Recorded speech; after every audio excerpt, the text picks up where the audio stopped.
You know, we're excited to see what kind of data that we collect from this first project. Any sort of data we get is going to be brand new information for us and for...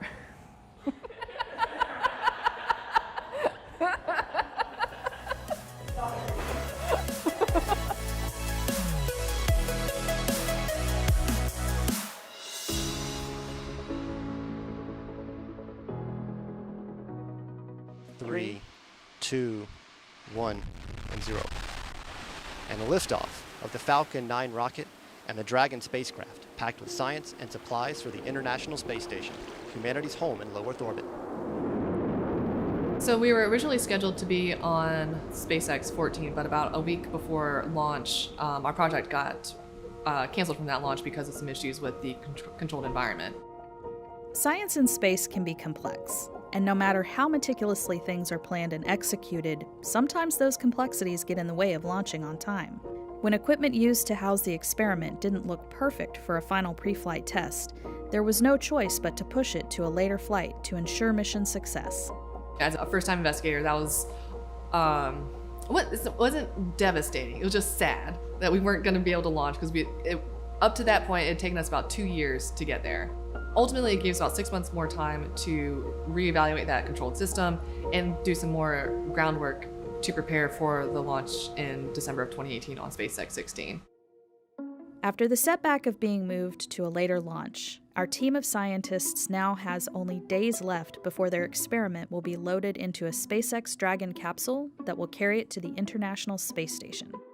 Elaine and Parastu, the co-founders of a biomedical startup, are at NASA's Kennedy Space Center, readying their research for microgravity.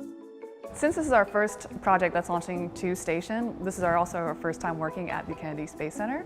So it's been an exciting moment to, not just see the visitor center, go look at the touristy things, but also get past the security gate and into the actual laboratories. While some experiments are loaded into Dragon in the weeks leading up to launch, others have more time-sensitive components. These require precise preparation and loading in the days before liftoff.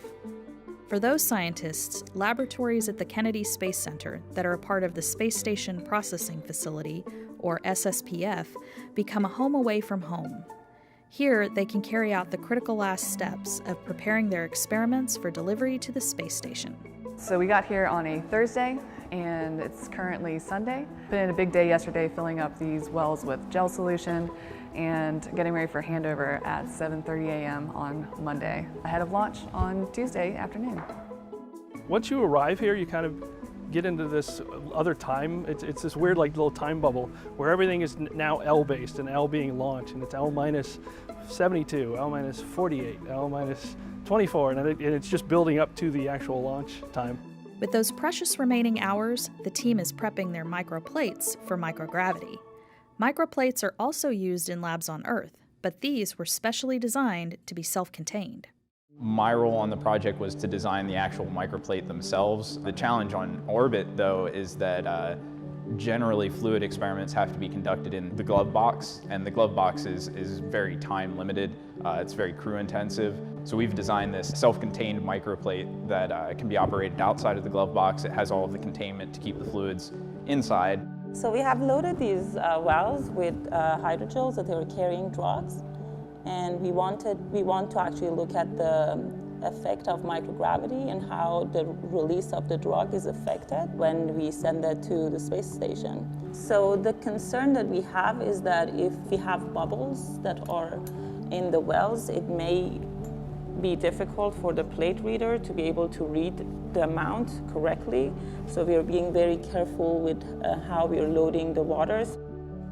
So what's left to do today, once Parastu here finishes filling the microplates, I'm going to take over and seal them up completely. Once that's done, we'll add all of the labels onto the microplates and put them in a self-contained box that is what they'll actually travel to the space station on. 3 years in the making just to get it. Once we do that, we'll turn it over to Cold Stow. Cold Stow will take it from there, and the next time we'll see them, we'll be on orbit, and the crew's opening them up. Cold Stow, short for cold stowage, is the team responsible for making sure that the research stays at the right temperature on its journey from the lab on Earth to the lab in space. This handoff is one of the last steps before being loaded onto the rocket. The cold stowage team will take Elaine and Parastu's experiment and keep it safe and sound before it's loaded for launch. Does it feel like a relief? Well, it'll feel like a relief when we actually see it take off. And then it'll be finally. It's a huge step though. Yeah. It's done. It's out of our hands at this point. Yeah.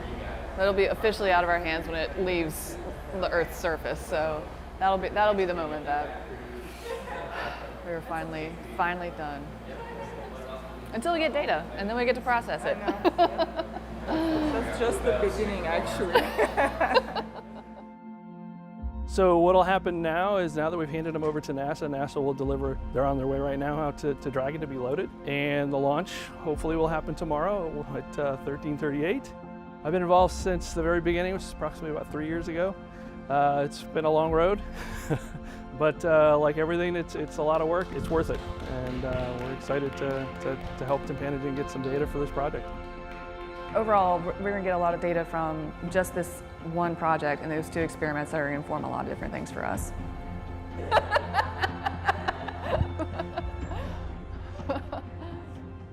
right. It's a little windy out here today. Beautiful day. It's a little windy. It's got me concerned. My launch intuition is tingling a bit. It's always an awesome and amazing and special thing to see.